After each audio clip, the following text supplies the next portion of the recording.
The morning sun stretched across Lagos like gold poured over glass towers. From his penthouse office, Kamal Ayodeji stood watching the city breathe beneath him. 38 years old, handsome in the quiet way powerful men often are, he carried himself with grace that money alone could never buy.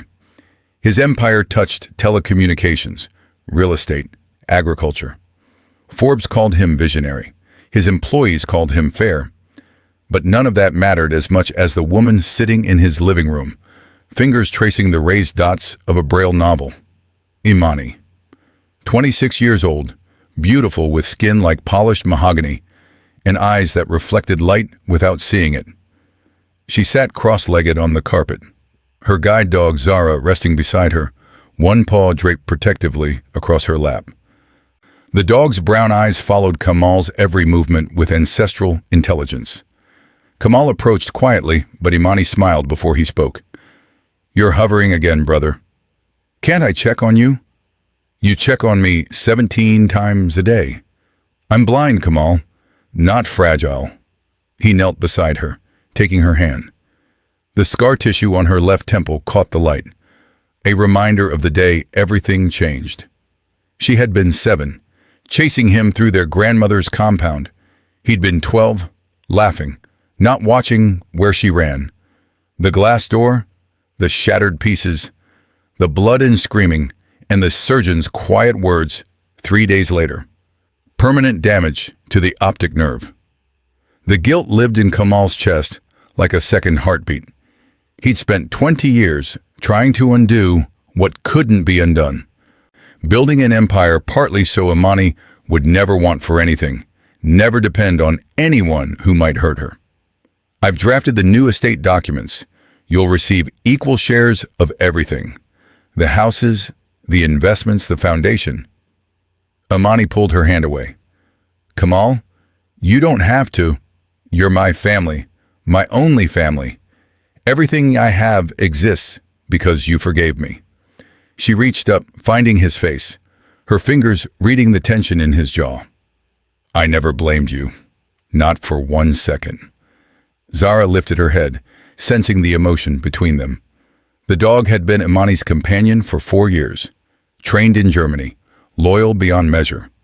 She accompanied Imani everywhere, her presence more reliable than any human hand.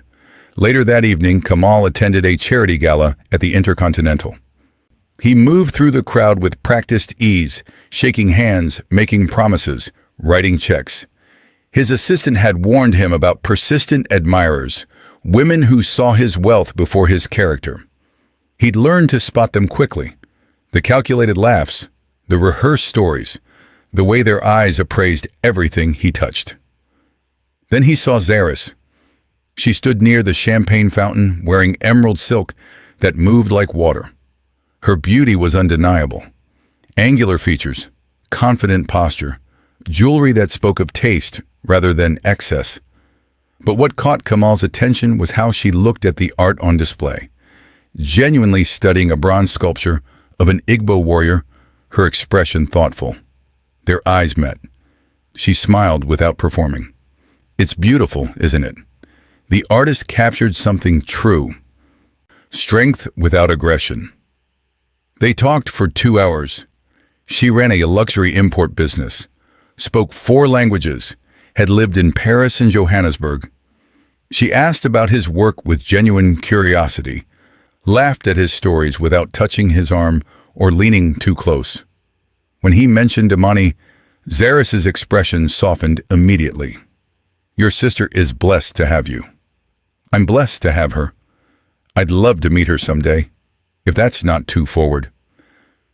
Something in Kamal's chest loosened. This woman saw him, not just his net worth. This woman understood family. The courtship moved quickly.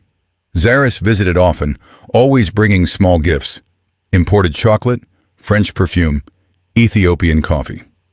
She moved through Kamal's home with confidence but not entitlement, complimenting his staff, admiring the artwork Imani had chosen by touch alone. The first time Zaris met Imani, she knelt beside her chair, speaking softly. Your brother talks about you constantly. He says you're the wisest person he knows. Imani smiled, surprised. That's generous of him. May I? Zaris took Imani's hands gently, letting her feel the texture of her skin, the shape of her rings. You have kind hands, soft but strong. I try to be both. Zara watched from nearby, tail still, eyes tracking Zaris's every gesture. Over the following months, Zaris seemed perfect. She joined them for dinners, laughed at Imani's dry humor, helped guide her through crowded restaurants with surprising grace. Kamal watched them together and felt something he hadn't felt in years. Hope. Hope that he could build a life without always choosing between love and loyalty. Hope that Imani would finally have a sister. One evening, Zaris stayed late after Imani had gone to bed. Kamal poured wine, feeling content, imagining a future. I want to ask you something important. Zaris turned, her expression open. I'm listening. I'm redrafting my will. Standard procedure before marriage. I want to be transparent. Imani will receive 50% of my estate. The other 50 goes to my spouse and any future children. I need you to understand that my sister's security is non-negotiable. For just a moment, something flickered across Zaris's face. A shadow, a calculation, a tightening around her mouth. Then she smiled, reaching for his hand. Of course, she's your family. I would never ask you to choose. But that night, lying alone in her apartment, Zaris stared at the ceiling, her heart racing with old fears. She came from old money that had evaporated through bad investments and betrayals. Her father had trusted business partners who'd stolen everything, leaving the family with nothing but expensive educations and bitter memories. She'd rebuilt herself through ruthless focus, refusing to depend on anyone. Now finally, she'd found security. A man who could give her everything, and he was dividing it with a blind woman who contributed nothing, who existed only as a burden and a permanent reminder of Kamal's misplaced guilt. 50%. Half of everything. Half of the houses, the investments, the power, given away to someone who couldn't even see it. The resentment began as a whisper. Then it grew teeth. Subtle cruelties started slowly. Zaris would visit when Kamal was traveling, offering to spend time with Imani, to give the staff a break. She'd sit with her, talking sweetly while moving small objects, Imani's phone, her water glass, the TV remote, just far enough away that finding them became frustrating. When Imani reached for something that should have been within grasp, Zaris would watch silently, feeling a dark satisfaction. Is something wrong? You seem distracted today. No, I'm fine, just clumsy. You're never clumsy, Imani. You know this house perfectly. Doubt planted like seeds in darkness. One afternoon, Zaris hid Imani's cane while she was in the bathroom. She watched Imani emerge, hands outstretched, confusion crossing her face. My cane? It was right here. I don't see it anywhere. Maybe you left it in your room? I never leave it anywhere. Kamal trained me better than that. Well, it's not here now. 20 minutes of searching. Imani finally used the wall to guide herself back to her room, humiliation burning in her chest. Zaris retrieved the cane from behind the couch where she'd hidden it, replacing it exactly where Imani had left it. When Imani returned, the cane sat in its original position. Oh, there it is. You must have overlooked it. These things happen. Imani said nothing, but confusion planted deeper roots. Zaris began rearranging furniture in subtle ways, moving the coffee table 2 inches left, adjusting the position of chairs, shifting the hallway console. Imani navigated by memory and spatial awareness built over years. Each change caused collisions, bruises, broken confidence. She started moving more slowly through her own home, doubting her mental maps, blaming herself. The whispered insults came later. When staff left the room, when Kamal was upstairs, Zaris would lean close, her voice honey-sweet. He'll always see you as broken, you know. Something to fix, to protect, never an equal. That's not true, isn't it? You're his eternal child, His permanent burden? He'll never truly move forward while you're anchored to his past. Imani's hands trembled. Why are you saying this? Because someone needs to. He's building a future, Imani, and you're standing in the way of it, taking half of everything he's earned. Do you really think that's fair? Get out. Such hostility. I'm only trying to help. But Zaris never repeated these words where anyone else could hear. She instructed staff not to help Imani during certain hours, telling them Kamal wanted his sister to practice independence. She created small humiliations, missing lunch, forgotten medications, social events. Imani wasn't informed about until too late. Zara watched everything. The dog began growling softly whenever Zaris entered, her instinct screaming warnings that humans couldn't hear. Your dog doesn't like me much. Kamal frowned, noticing Zara's posture. Alert, protective, teeth barely showing. She's usually friendly with everyone. I don't understand it. Animals sense things we don't. Maybe she's jealous. I'm taking up time she used to have with you alone. Imani wanted to tell him, wanted to explain the cruel words, the moved furniture, the systematic degradation. But shame held her tongue. What if Kamal thought she was jealous? What if he believed she was sabotaging his happiness because she couldn't stand to see him loved by someone else? The doubt Zaris planted grew thorns, so Imani said nothing and Kamal proposed. The engagement announcement made national news. Photographs of the couple, Kamal handsome in traditional agbada, Zaris stunning in gold lace, circulated across social media. Planning began immediately. The wedding would be massive, 500 guests, a cathedral ceremony followed by a reception at Kamal's estate overlooking the Lagos Lagoon. Imani smiled through fittings and tastings, playing the happy sister while her world slowly collapsed beneath the weight of Zaris's hidden cruelty. Zara stayed closer than ever, sleeping across Imani's doorway, refusing to leave her side. The wedding morning arrived with golden light and jasmine-scented air. The estate transformed into something from a dream. White roses everywhere, silk draping from trees, and orchestra tuning instruments on the lawn. Guests arrived in spectacular attire, parking their luxury cars along the circular drive. In the bridal suite, Zaris sat before mirrors while stylists worked magic. Her dress was custom Vera Wang, her jewelry vintage diamonds, her beauty undeniable. But her hands shook as they fastened her necklace. In hours, she'd be Mrs. Ayodeji, secure forever, wealthy beyond measure. If only Imani weren't taking half. The thought obsessed her. Half, always half, never whole, never truly safe. In another room, Imani dressed with help from staff. Her bridesmaid dress was soft pink silk, elegant in its simplicity. She could feel the excitement around her, hear the joy in voices discussing flower arrangements and seating charts. Zara sat patiently, wearing a collar of white roses, ready to guide Imani down the aisle. Kamal appeared in her doorway, emotion thick in his voice. You look beautiful, sister. I can't see myself, so I'll trust you. He took her hands. I know this year has been difficult, adjusting to Zaris, sharing me, but I want you to know, nothing changes between us.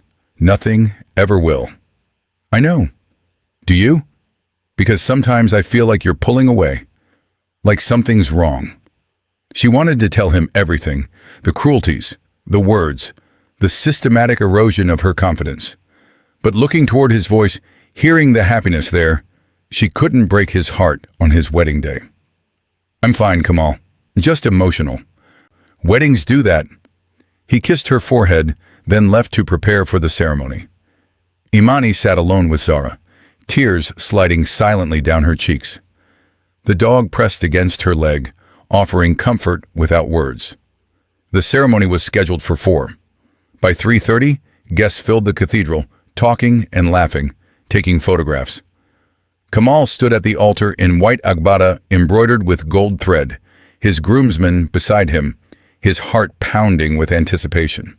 In the bridal suite, Zaris paced. Her stylist had left. Her bridesmaids were seating guests. She was alone except for the mirrors reflecting a woman about to make a permanent mistake. 50%. Half. Always half. The thought looped endlessly. She'd worked too hard, survived too much, to share her security with anyone. Imani would live for decades, taking half of everything, a constant reminder that Zaris would never truly be first in Kamal's heart. Unless. The thought arrived quietly, a serpent in her mind. Unless Imani wasn't there. Unless something happened. An accident? A tragedy. Kamal would grieve, but eventually he'd move forward, and Zaris would inherit everything, comfort him through his loss, become the center of his world. She looked at her reflection. The woman staring back was desperate, terrified, capable of things she'd never imagined. She left the bridal suite, her veil trailing behind her. She found Imani in the sitting room, waiting with Zara to be escorted to her seat. The dog stood immediately when Zaris entered, a low growl building in her throat. "Imani, I need your help with something. Kamal asked me to bring you to a quiet place before this ceremony. He wants a private moment with you." Imani's face brightened. "Really? That's so like him. We need to hurry, though. The ceremony starts soon." "Where are we going?" "Just behind the chapel. There's a garden area. Very peaceful. He's waiting." Imani stood, reaching for Zara's harness. The dog refused to move, pulling backward, growling more insistently. "Zara, what's wrong? Come on, girl. Maybe leave her here. She seems agitated by all the noise and people. It's just a short walk." Doubt crossed Imani's face, but Zaris's voice was kind, concerned, convincing. "Okay, stay here, Zara. I'll be right back." The dog barked once sharply, but Imani followed Zaris out of the room, leaving her guide behind. They walked through hallways, then outside into afternoon heat. The sounds of the gathering faded. Imani's steps grew uncertain without Zara, her hand finding Zaris's arm for guidance. "Are we almost there? This seems far." "Just a bit further."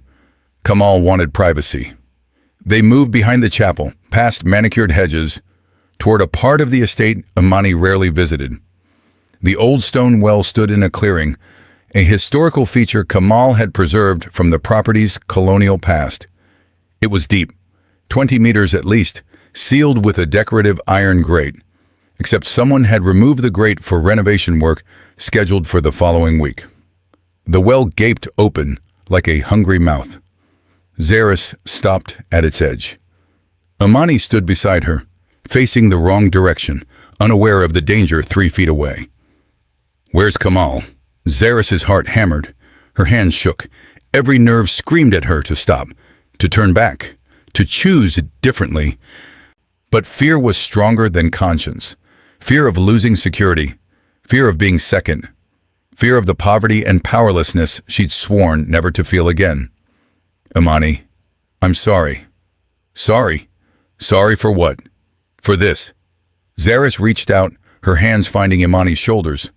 For a moment, she hesitated, looking at this woman who'd never done anything except trust the wrong person. Then desperation moved her hands, pushing hard. Imani stumbled forward. Her foot found empty air. She didn't scream, didn't have time, just disappeared into the well's throat, silent and sudden as a prayer swallowed by darkness. The sound of water splashing echoed up from below. Then silence. Zaris stood frozen, staring into the well, her breath coming in panicked gasps. Her hands trembled violently. Her veil slipped from her hair, falling across the well's edge. Reality crashed over her in waves. She'd just murdered someone. Actually murdered. Not imagined, not fantasized, but actually pushed a helpless blind woman into a well. She backed away, her mind fracturing. She needed to return to the chapel, needed to get married as if nothing had happened, needed to... A bark shattered the afternoon air. Zara came running, a white and brown blur of fury and purpose. The dog had followed Imani's scent, breaking free from the sitting room, navigating the grounds with perfect precision. She reached the well and immediately understood.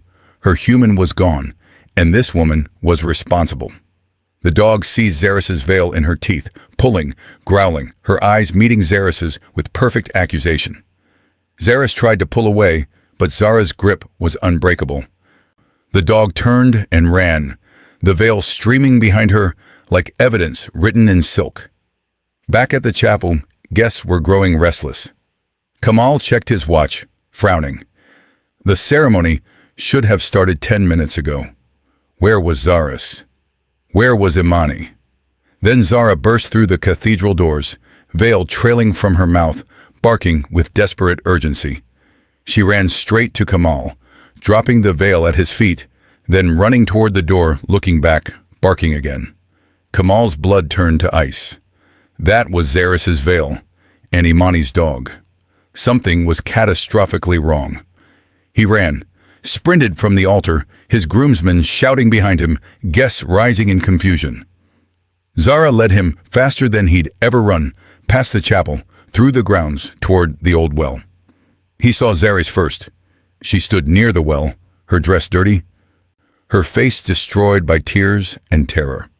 Then he saw the open well, the missing grate, the terrible empty space where someone could fall. No. The word came out strangled.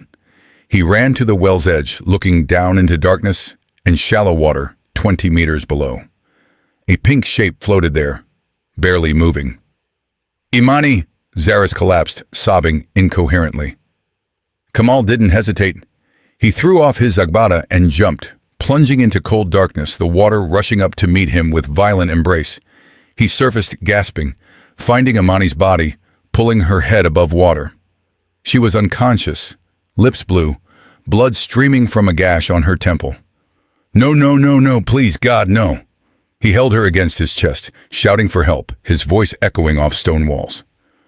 Above, guests arrived, screaming, lowering ropes. Strong hands helped pull them both up, dragging them from the well's embrace. Kamal laid Imani on the grass, starting compressions, breathing into her mouth, praying harder than he'd ever prayed. Water dribbled from her lips. Her chest convulsed. She coughed, vomiting water, her eyes opening slightly. Kamal, I'm here. I'm here, sister. You're safe. She pushed me. Everyone heard it. The 100 guests who'd gathered, the groomsmen, the shocked wedding party. They all turned to look at Zaris, who knelt in her destroyed dress, mascara running in black rivers down her face. I was afraid. I didn't want to share. The confession spilled out, incoherent and horrible. She didn't apologize, didn't beg forgiveness, just screamed about fear and inheritance and how she'd had no choice. How Imani was taking everything, how it wasn't fair. Kamal stared at her like she was something inhuman, someone he'd never actually seen until this moment. This woman he'd imagined building a life with had just tried to murder his sister for money, had pretended to love them both while planning murder. Get her away from me. Someone call the police. Get her away before I... Security guards grabbed Zaris, pulling her towards the house while she screamed and fought, her wedding dress tearing, her jewelry scattering across the grass. Guests backed away from her like she carried plague. Bridesmaids wept. The photographer stopped taking pictures. Ambulances arrived within minutes. Paramedics wrapped Imani in thermal blankets, checking her pupils, assessing her injuries. Hypothermia, shock, a concussion, cuts, and bruises, but alive. Miraculously, impossibly alive.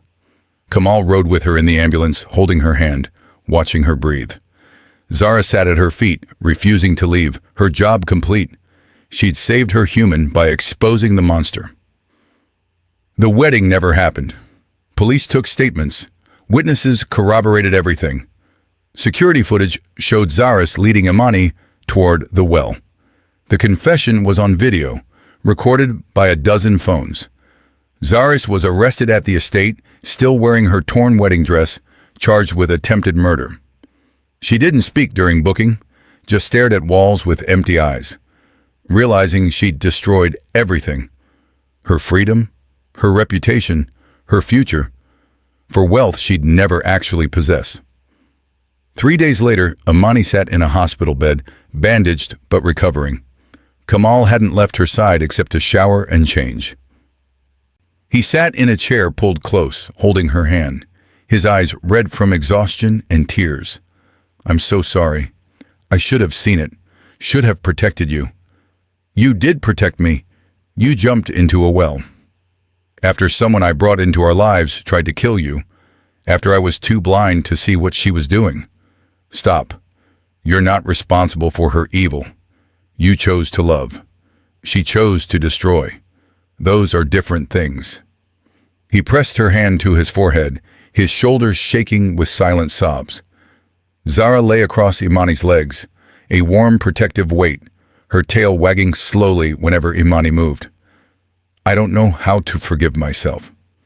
The same way I forgave you for the glass door, by remembering that love makes mistakes, but hate makes choices. You made a mistake. She made a choice." Kamal looked at his sister. This woman who'd lost her sight because of him, who'd nearly died because he'd loved the wrong person, who was still offering him grace and wisdom when she had every right to be angry. "You're stronger than I ever was. We're strong together. That's how it works." The doctors released her a week later with instructions for physical therapy and psychological counseling.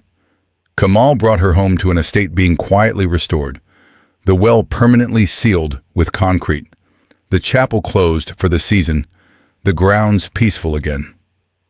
They sat together on the veranda overlooking the lagoon, watching the sunset paint the water in shades of orange and gold. Zara lay between them, her head on Kamal's foot, finally at peace. "What will you do now? About love? About trust?" Kamal was quiet for a long moment. "I'll learn to see what the heart sees, to trust the instincts of those who love me." He looked at Zara, like a loyal dog who knew the truth from the beginning. "And me? Will you still try to give me half your fortune?" He laughed, a sad sound, but genuine. "I'll give you everything if you want it. You've earned it just by surviving me. I don't want your money, brother. I never did. I just wanted you to be happy. Then help me learn how to be happy without needing to protect you from the world. Help me trust that you're strong enough without me hovering." She smiled, turning her face towards the sunset she couldn't see but could feel warming her skin. "I can do that. If you can learn that true love protects without consuming, that greed destroys everything it touches, that desperation will push good people into darkness if they let fear guide them instead of faith." When did you become so wise? When I learned that the heart sees what the eyes cannot. That darkness teaches lessons light never could. That trust is more valuable than sight, and loyalty more precious than gold. They sat together as the sun disappeared beneath the lagoon, two people who'd survived attempted murder and emerged understanding something essential about love and trust and the choices that define us. Zara sighed contentedly, her job complete, her family safe. Somewhere in a jail cell, Zaris stared at concrete walls and understood, too late, that she'd traded everything real for fear of losing things that were never truly hers. That she'd become the very thing she'd sworn never to be.